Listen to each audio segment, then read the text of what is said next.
let's do it. The two-room school. Oh, right. You wanted to see how this was eaten? I can put it to look there. Noodles. I don't know what brought it in. You want to try it? No. Why? Try. Good. It's the roll she's gonna eat.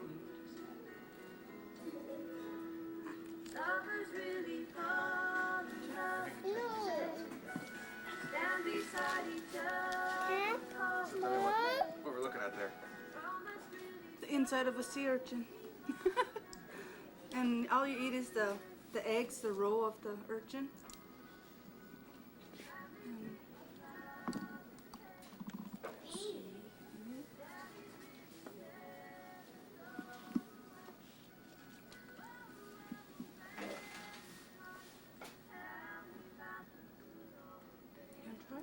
No. Some? Yeah.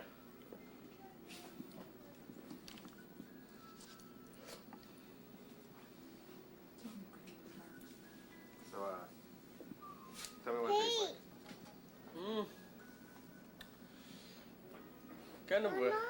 Can't explain what it really tastes like.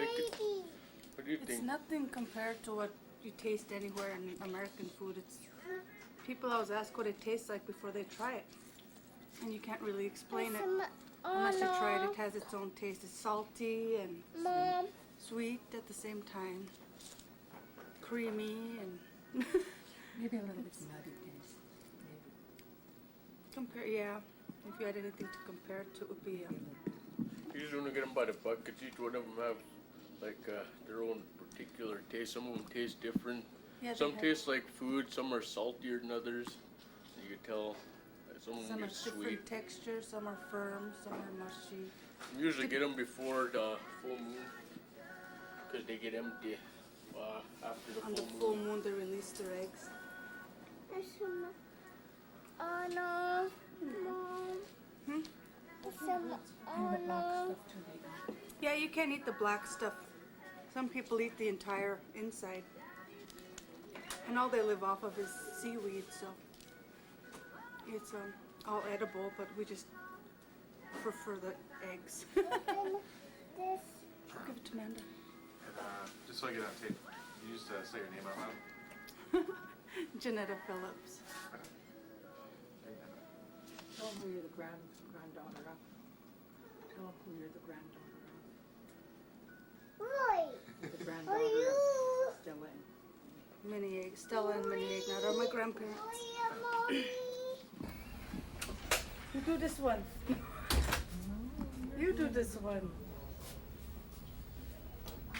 This is called a badarki. In our language, it's called Akhiok. And you get these in a low tide, and they're stuck to a rock like this. And then to get them out, you pry them out like this.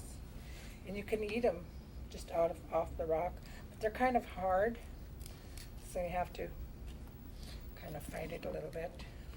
And you can eat it just like this.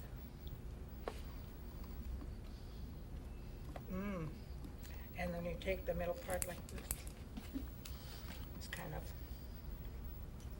give it a little tug, cut it out. A lot different than the uduk, the sea urchin. You just kind of, I haven't done this for a long time, but I'm doing my best here to show you. You take the top off like this, and you eat that part. And there's roe in there too, but I don't see very much of it in there. There isn't any roe in here. And you can eat the roe too. And you, sure. And you can boil it. After you boil it, it softens up. Then you take you peel it like that. It's pretty hard to peel right now. You peel it like this after you boil it, and you can dunk it on seal oil, or you can dunk it on Crisco, whichever you prefer. And you eat it like that, or soy sauce. You can make fried rice after you've cooked it and everything. that's all I could tell you for now. Right on. So let me have you go through. I told you how we go get them, and you just kind of cut it like this, and you eat this part here, and the whole thing you can cut out. And you just take the middle part like this.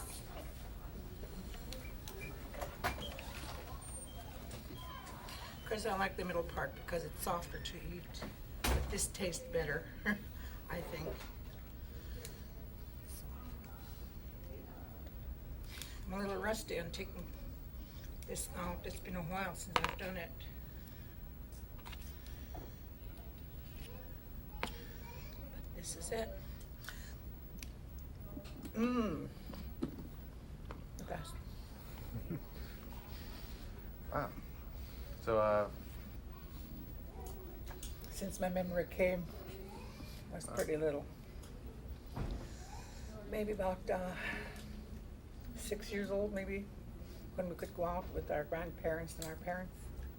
And my grandparents are Teakin and Fresenia Peterson. yeah. And so it doesn't take much to go and gather. You just go out in low tide. Well, yeah, you get on a skiff. Here we get on a skiff, and the biggest ones are out from Alutiiq Reef. Wow. Would you like to try one? Hey,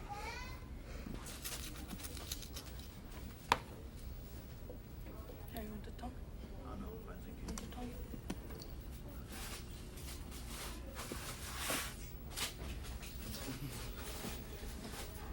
And here's the roll she was talking about. Ooh, yeah, let me get it out of that. hold This stuff? it still for me.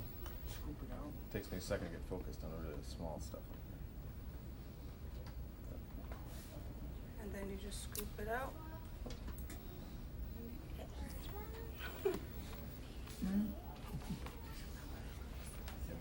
That's all they eat. Oh, yeah. It's just the algae. So to be fair, I just turned the camera on. Let me ask you that again. So now these two animals, they both just kind of cling to the rocks and. No, the urchin actually live a couple inches under the gravel. You have to dig them up with your boot.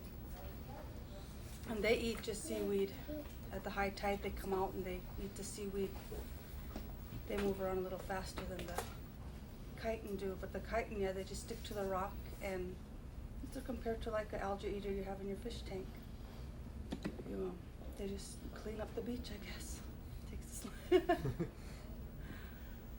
Yeah. Just have you say your name out loud so I record it onto the tape. Go ahead. My name is Irene Coyle, and my grandparents are Teakin and Fresenia Peterson. And how do you spell your last name?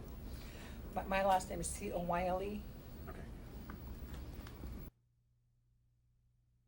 Your gloves have a lot of the oil on now. What we're doing is processing salmon skins kind of in a rudimentary way to soften them and make them pliable so that they can be made into either small items, the little pouches, little carrying holder for tools, and just something that will help them understand how it was used and the process. Of course, not the same materials that they use, but somewhat similar. And then throughout these days, they've been oiling them, rubbing them, and then working them together. Keep going. So the first process, I guess, would probably be scraping out The first process they did after we received the skins was to scrape the membrane off, all of the membrane, and they did that, cleaned it really good, and then we went through another process of washing, oiling, and rinsing good. And then they set it out to dry for a little bit, and then probably within 2.5 hours, when it first started to dry, then we oiled it, and then from that they've been working and manipulating the hides every day, about every 2-3 hours while they've been in class. So they've been doing really well. And in the interim, they're using commercially processed fish skin to make little items so that they can at least know the stitch, learn the stitch, and have a little garment made, or little pouch made. So I'm amazed at how strong. Extremely durable, from the flesh that we started with and just the raw skin and how tough it's become. And when I made the little booties in the showcase there, I've turned them inside out many times as well as the pouch, and extremely durable. But they've seen pictures now of boots that have been made from fish skin, of mittens that have been made from fish skin, and then we have a couple of elders in the village who I interviewed yesterday who actually had made a rain hat out of fish skin, and then saw slippers made out of fish skin. So it was actually done not very long ago, really. So they're learning this process. So right now you're rubbing. What I'm doing is we have oiled them, and what I'm doing now is manipulating and just keeping them and softening them, and just changing kind of the fibers so that it will be soft. So you can see yourself how it is and how tough it is. And you can see how they're working them, and they're extremely durable. And what they're also doing is a science project with it as far as how much do they shrink, or in fact do they, and then if they had patterns, and learning how to increase those patterns or decrease by using the fish skin and just applying that into how much shrinkage there has been. So they're working, on another avenue of it.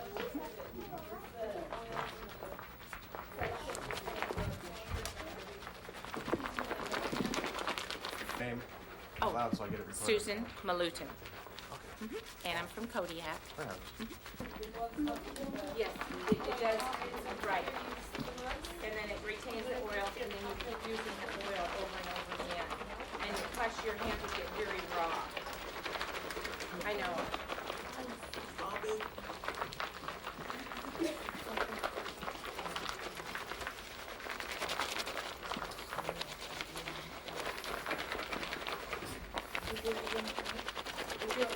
Probably tonight before you leave, you can see you folks leave at 2:30. Probably do it one more time. Put the stuff all over and just roll it. It'll get soft. That's the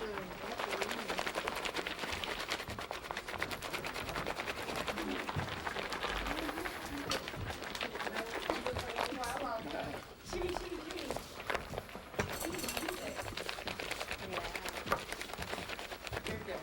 Thank you.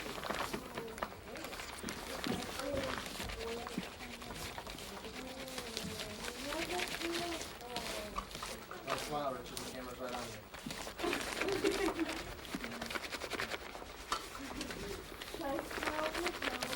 Yeah, don't get so much of that saddle soap on there and not working it, otherwise it's just gonna sit there. So you need to really work it. Like Amanda, see how she's agitating hers up and down?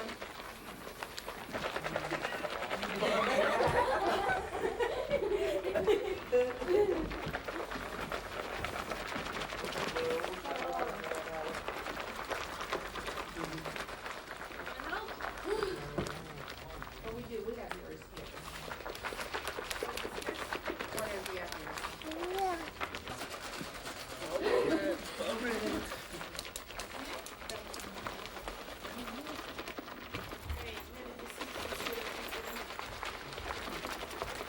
Just about 3 more minutes and then we'll start cleaning up here.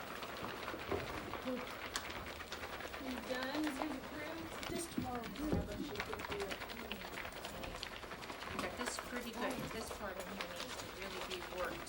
You've got a lot of oil and everything on it. You really need to get in there, really get those fibers.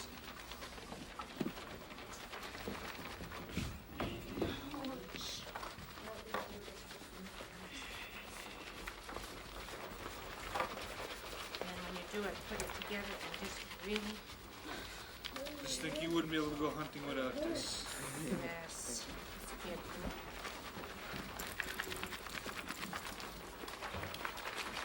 Nice. Very good. Take your gloves off and you can feel the difference in these. Look at that nice back. Go ahead and feel that. See how nice that feels? Does that feel different than when you first started? Yeah. A lot smoother, a lot softer. Oh, this is. Susie? Is mine done yet? Let me take a look. Tell me about what you're doing here. So we're just getting the skin and softening out so we can make some purses for pouches or purses or whatever you call them. Out of fish skin, we're just smoothing them out right now.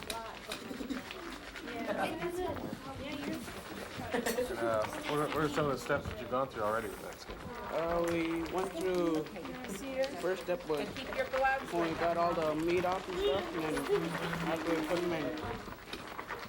them in a bucket and then rinse them with soap, then pick them out, dry them. Next day we did it again, but we used oil in them, and then picked them out and then started putting the stuff on just yesterday, last night, saddle soap. In 10 You minutes? have to work with it for a few hours? Yeah, every hour. You should get cleaned up before your interview. Nah, I just got done with mine. No, you can't. You have And to use gloves. well, tell me how it feels now compared to when you first got it. When I first got it, it was all, I don't know, it was all slimy and hard and everything and stretchy. Now it's all tight and strong and everything. And after we put all that saddle soap under, it got soft. Well, when we just started putting it under, it was all hard and crunchy. Go ahead, put your gloves up there. We'll get these tables cleaned up. Oh, very nice. And, now what do you think about Alutiiq Week in general? Pretty cool. Yeah, it's pretty cool. I like it. Get to do all the stuff about Alutiiq Week and UNYO and all that stuff. Native Youth Olympics. Make fur balls and everything. Do regalias. All kinds of things. Carve.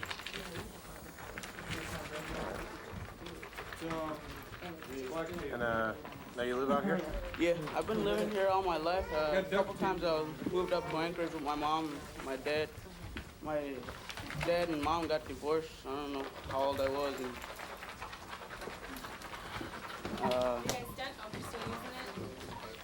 I moved to Anchorage, then to Seward, and then I moved back down here for the winter. That's my story. So you've lived a few different places. Tell me what it's like in comparison to live here. It's all right. Just as good as here, but bigger school, more people, more friends. Now what are some of the things that you get to do out here that you don't get to do when you're in town? Don't get to hunt as much as up in Keep Anchorage. your gloves out. Here. Feel. Across here. Don't get to ride our four-wheelers. You just need to work that. Feel You that. guys used to down here. Mine's in Kodiak now. I broke it. Yeah. Last question's pretty easy. Just want to have you say your name out loud so I make sure I get it correctly. All right. My name's Charles Simeonov in 7th grade, 13. You said Charles? Yeah. And how do you spell your last name? Simeonoff. You can stick it up there. You can stick yours up there too. Up there now. And then we'll probably see you guys in about an hour or so, maybe more, before you leave. Make sure you take all your garbage, please. Okay, you're picking it back up there. Huh? Okay, good. We also use little neat's foot oil as well. Yeah, that's kind of like a softer, instead of using some of the other elements, these are the ones that we've kind of come up with. So. And what was used traditionally? They had seal oil, urine, of course, fermented fish eggs. We're going to try to get some seal oil tomorrow. One of the parents has some seal oil, so we're going to try a little bit of that. And if we had bear fat, we would use that as well. Try that. It's not available right now, so we're kind of using our own ideas and come up with some other techniques. So, and it's worked so far. Yeah, so they're doing really well. Susan, how do you spell your last name? Malutin. That's amazing how soft. I never thought. Oh, wow. Well, this was professionally dried, I think. I'm Carl. Just Commercially. commercially tanned. So then what they did was, it wasn't actually this color, they just dyed it. And since everybody was making all those little pouches and stuff, I just decided I'd make a little ball just to see what it looked like. And then what I stuffed it with was just cotton stuffing.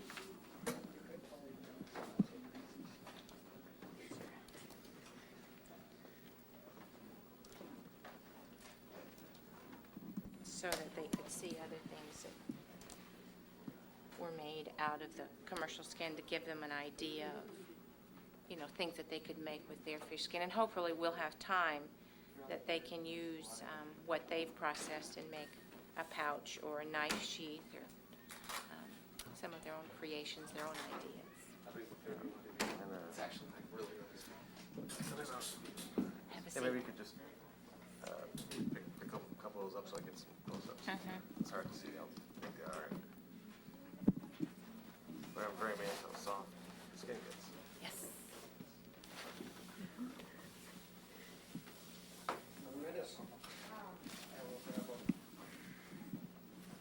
Yeah, maybe just kind of run one of your fingers across and demonstrate how pliable it is. How soft.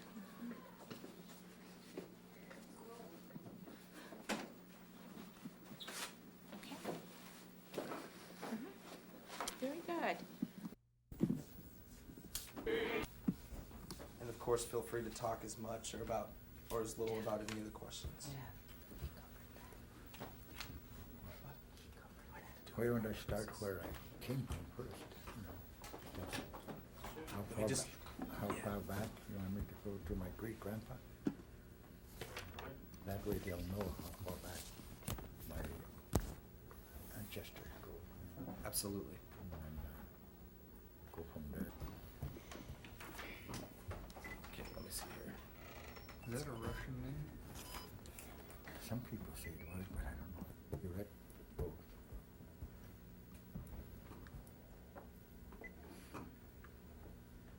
Okay, this is just a test to see if you work. Dusty, just for the museum, they want an oral release too, and so Dusty's gotta. I asked him to read this, so. And I'm gonna set this just where the other one is. You're famous now, Dusty. Go ahead. This is Dustin Berestorff of Akhiok School in Akhiok, Alaska, as March 10, 2004. I am choosing to interviewing Nick Alokli in Akhiok at Akhiok School. I am interviewing his life experience.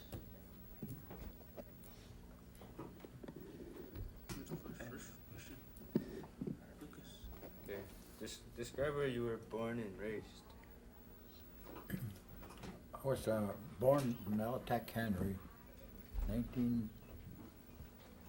May 20th, 1936, because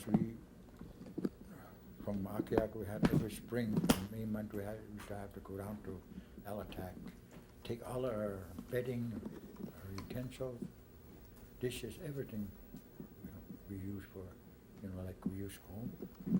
We had to take them all the way to Alutiiq because they wouldn't feed us in the mess hall. White people had their own mess hall. Filipinos had their own mess hall, but us natives, we weren't allowed to eat in the mess hall. We had to batch. To call batch, we had to eat our own. We had to buy our food from the store. So So we never made no money. You know, just work all the time. You know. But we didn't think nothing of it. We weren't bitter about anything like that, you know. I'm still not bitter about what they did. We just accepted it. I guess it was the way we were supposed to. You know. Till later on, we didn't know what prejudice was, you know. And from Alutiiq, after we're down there, and we take all our stuff. We used to use company gear and skiff, take all our gill net stuff and all our bedding, everything we took down from here, take them up to fishing camp. You know where Larry's camp is? Larry's fishing camp? And then Larry's fishing camp was here and ours was right here, right behind Larry's back. Mine was here, ours was there. Then we had a sitting at site right in the point and Larry's was over here. Then we had one sitting at site right by the narrows, right in the bluff. We had one across, we had to go across. Then fished there all summer. We didn't have no cabins, we had nothing but tents, you know, flopping around all the time. But we had the frame all set, so when we go there, we just set it up. Put a little stove in there, a wood stove. That's how we lived, you know. And after that, we come back here. And my grandpa, they had a barabara up in Mulgabee, Narrows. That's where Larry's cabin is, that red one, that small one. We had a barabara there. And my great-grandpa's buried up there. His name was Peter. My grandpa's name was Akhiok Alokli. And we've been using that land since 1800s. Because my great-grandpa was born in Akhiok in 1818, and my grandpa was born 1854. And my dad was born here in 1904. So around here, when we went to school, you know, I don't know why we went to school, but because we didn't learn nothing. Because we used to get punished so much from the school teachers. You know, that's the truth. And I don't mean to be, you know, that's the way, we couldn't talk our language, and my language was, Alutiiq was my first language. That's what I know how to speak. And I had to learn English. And when we try and talk English, I'm always going back to talking Alutiiq, you know. So it was hard. We get punched all the time, every time we talk Alutiiq. We get strapped in the hand with the boots, you know, the straps. You know, they hurt, they're long, and then they got a buckle in there. It is, I don't know, it all depends how many times you see stuff. And they had them big pointers, you know, like a ruler, you know, you point in the blackboard, they hit you over the head. Oh, that hurt. You know, that's the way we grew up, you know, it was tough. In winter time, it was so harsh, you know, because it's still sometimes not as bad as it used to be. I mean, the snow was to be piled up to the houses, you know, that deep, and blow 100 miles an hour all the time, northwest, you know. And we had no oil stove. We had to pack our own water from the well. There was one well over here. There's a well still standing over by where Larry and Horseviches and Coyles used to use that oil, that water well over there. And we had to chop wood, saw wood. We had to get our wood from all over. We got to take a skip. We only had 5-horse Johnson, and 10-horse was the biggest one we had. And you were higher up, or when you had 10 horsepower, you know. And then we didn't think that. No, and it takes about an hour and a half to go to Alutiiq, over an hour anyway, with them little motors. And our skiff weren't very big. And the Farsaviches, you know, they were good carpenters, you know, Nick Phillips and Yvonne Phillips. They built their own skiffs. And my dad, He didn't know how to build too much like that, but he used to buy from Larry Matway. He used to buy skips from Larry Matway. That's the way he used to get around. And took us, used to take us from here. He used to take us to Auga Bay where he trapped. We trapped land otters, foxes, and weasels. All winter long we stayed up there, you know. And just come here.